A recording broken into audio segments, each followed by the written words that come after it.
Caught my wife of 9 years cheating after she forgot our daughter. Yesterday started as a proud day for me. I was attending an event celebrating the hard work and dedication of employees at the company I've built from scratch. It was a reminder of everything I've worked for, to provide a better life for my wife and daughter. My wife and I married young, straight out of high school, and came from a rough neighborhood. Life wasn't kind to us initially. When our daughter was born, I juggled school, work, and parenting, often taking her with me as a newborn to classes or shifts. It wasn't perfect. I admit I wasn't always present for my wife. I thought providing a stable life was enough.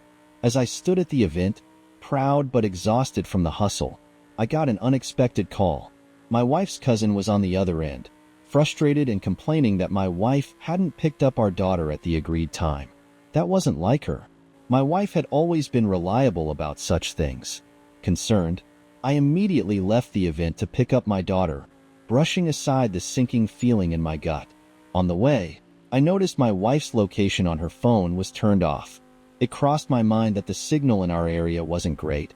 Hills can mess with coverage, but something didn't sit right with me. After picking up my daughter, I drove home. She was tired, so I tucked her into bed, still preoccupied with unease about my wife's whereabouts. As I climbed the stairs to our room, I heard a sound that froze me in my tracks, a man's voice. My heart raced as I opened the bedroom door. There they were, my wife and a stranger. The scene played out in slow motion, like something out of a nightmare. They were both scrambling to hide under the bed, but it was pointless. They had been caught. In that moment, I didn't yell or scream. My first thought was my daughter. I couldn't let her wake up and witness this. With as much composure as I could muster, I threw the man out of the house. Every fiber of my being wanted to lash out, but I held it together for her sake. Since that moment, I've been sleeping in the guest room. The silence between my wife and me feels louder than any argument we could have had. When she finally broke the silence, her words cut deeper than the betrayal itself. She dismissed my feelings, telling me I was overreacting.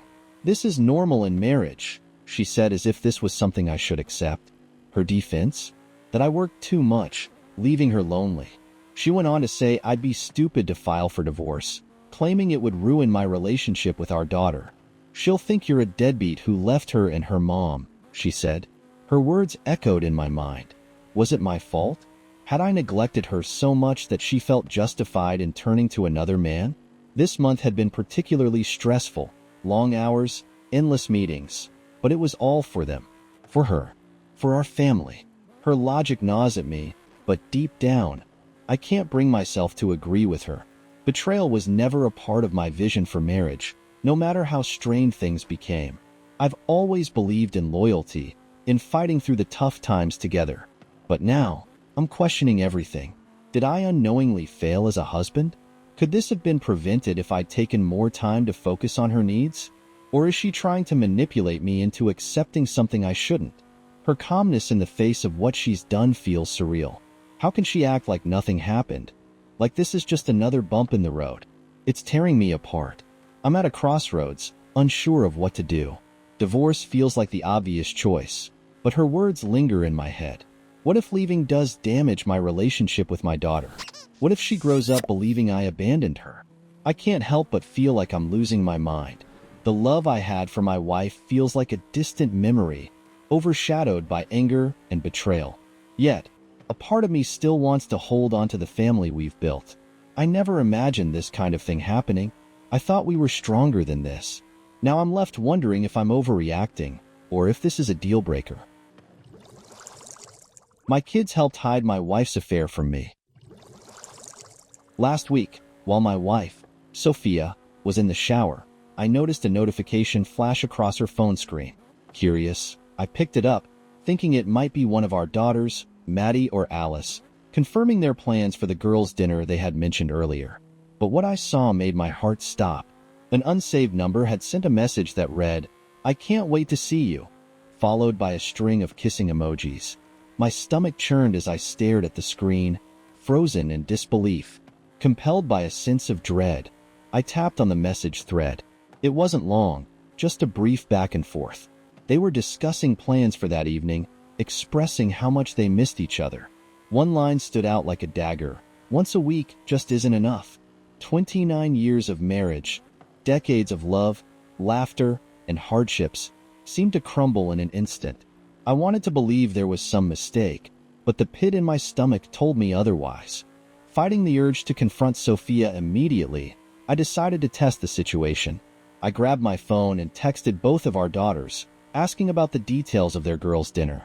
My hope, fragile as it was, shattered when both Maddie and Alice cheerfully confirmed the dinner plans, excited to catch up. My mind reeled. I wasn't just grappling with the possibility of betrayal. I was desperate to prove my suspicions wrong, but I couldn't shake the image of that message or the sinking feeling it left behind. With a heavy heart, I made a choice I'm not proud of. While Sophia was still getting ready, I discreetly activated location sharing on her phone. When she left the house, I followed her, my hands gripping the steering wheel tightly, my thoughts a chaotic mess. She drove to a familiar restaurant, one we had dined at many times as a family. But as I parked nearby and scanned the entrance, I didn't see either of our daughters. Instead, I saw him, her boss. He arrived shortly after Sophia, and my worst fears materialized before my eyes. They greeted each other warmly, their body language intimate, their smiles too familiar. I watched in stunned silence as they took a table near the window, holding hands across the table, lost in their own little world. My heart shattered into 1,000 pieces. A part of me still clung to the faint hope that this wasn't what it seemed, but the sight of them kissing sealed the truth. My marriage was not what I thought it was. Overwhelmed with anger and heartbreak, I did something impulsive. I grabbed my phone, took pictures of their interactions, and opened the group chat we shared as a family. Without a second thought, I sent the photos with a single, biting message, "Glad you're enjoying girls' dinner together." The moment I hit send, I turned my phone off and drove to my brother's house. The drive was a blur of tears and anguish. By the time I arrived, I felt hollow, barely able to explain what had happened. My brother, sensing the depth of my despair, offered me a place to stay. That night, I barely slept, replaying the day's events over and over in my mind. When I finally turned my phone back on the next morning, it erupted with notifications, over 40 texts and 20 voicemails. Sophia's messages ranged from frantic explanations to desperate apologies. The cheater's playbook, as they say. I couldn't bring myself to listen to her voicemails. Her voice felt like a betrayal in itself. I had planned to send her a definitive message: "I will be getting a divorce. I recommend finding a lawyer." But my brother stopped me. He advised caution, suggesting I meet with a few divorce lawyers first to ensure Sophia wouldn't be able to use them. His advice was sound, even if my emotions screamed for immediate action. Instead, I sent a simple message to our family group chat: "I am physically fine but need time. I will come home when I'm ready." Then I muted my phone, choosing silence over the chaos waiting for me.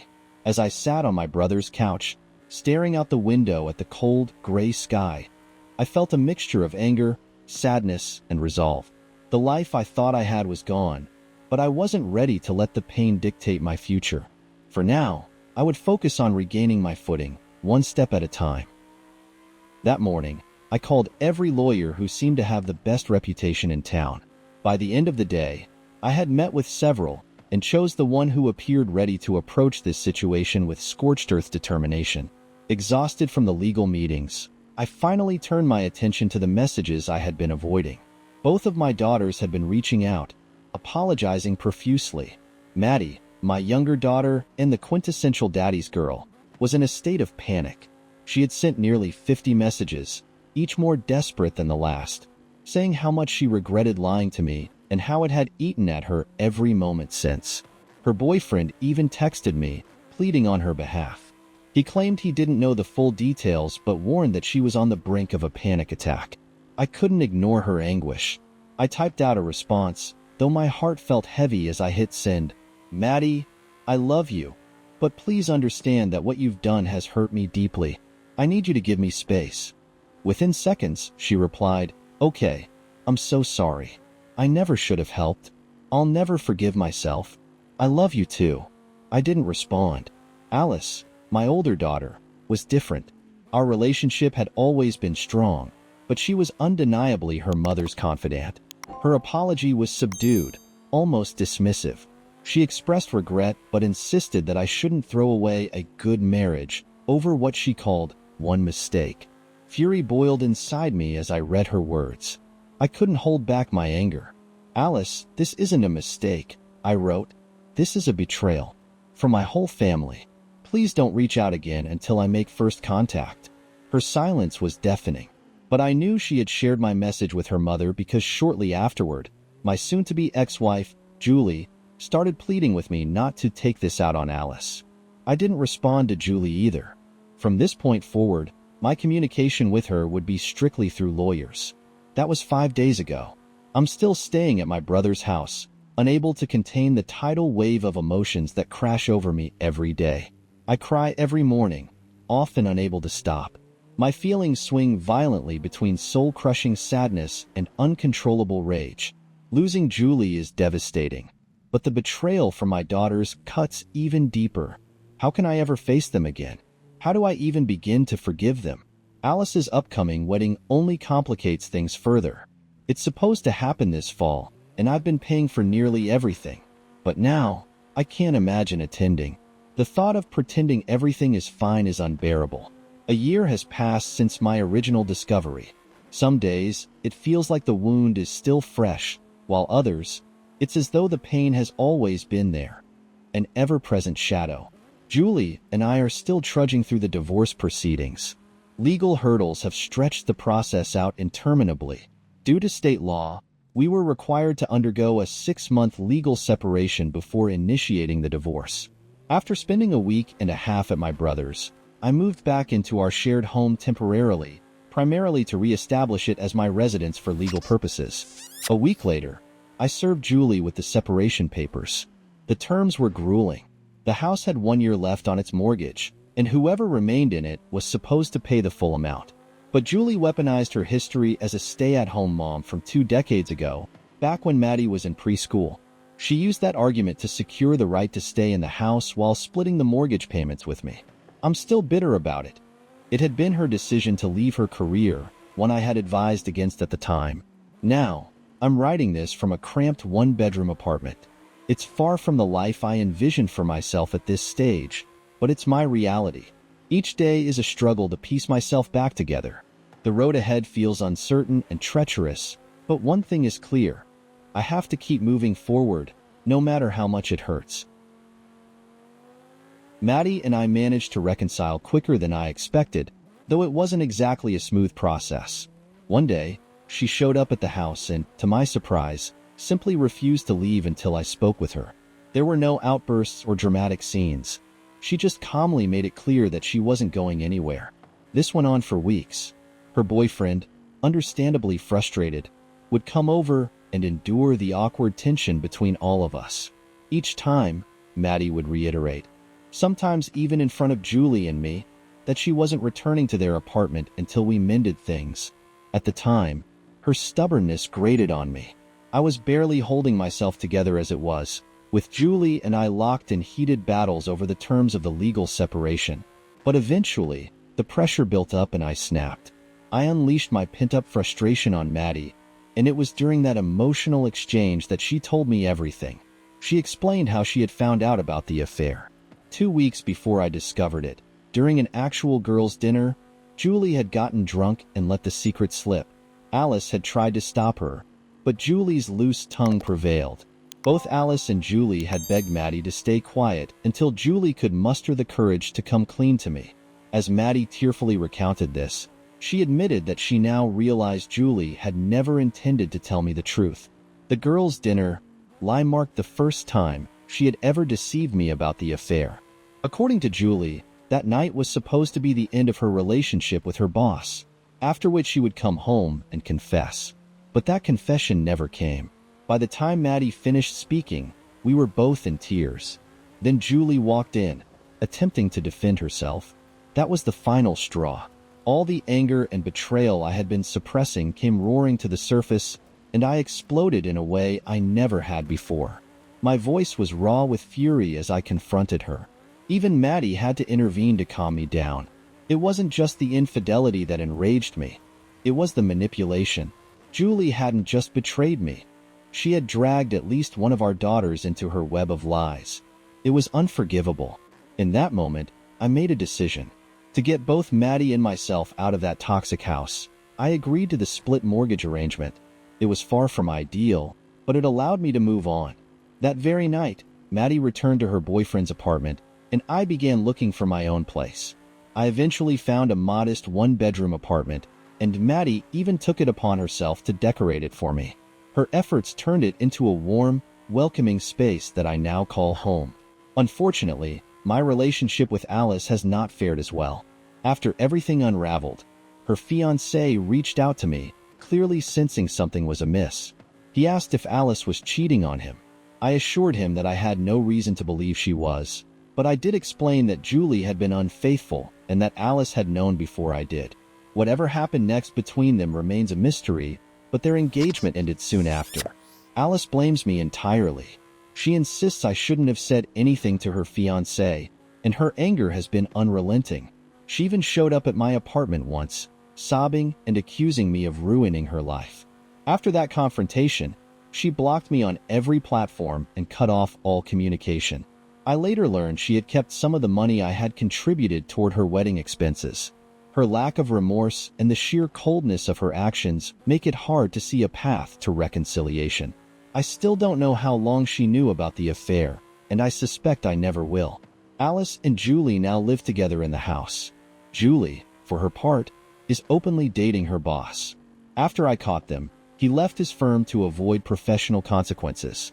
It's humiliating to admit, but I feel a pang of jealousy, not for their relationship, which I'm certain will implode, but for the fact that I'm alone. The loneliness is suffocating. Maddie has been my rock through all of this. She's encouraged me to get back out there and even helped me set up a dating profile. While I found the whole process incredibly awkward, she's been persistent. When my first match turned out to be a 33-year-old single mom, Maddie couldn't resist teasing me, calling me a weirdo for attracting someone so much younger. She's also been supportive, urging me to take the leap and meet this woman. We have a date planned for next week, one that Maddie enthusiastically endorsed. And yet, I'm hesitant. Starting over feels daunting, almost insurmountable. Part of me wonders if I'll ever truly be ready to open my heart again. But for now, I'm taking things one day at a time, leaning on the people who've stood by me and trying to rebuild a life that feels worth living.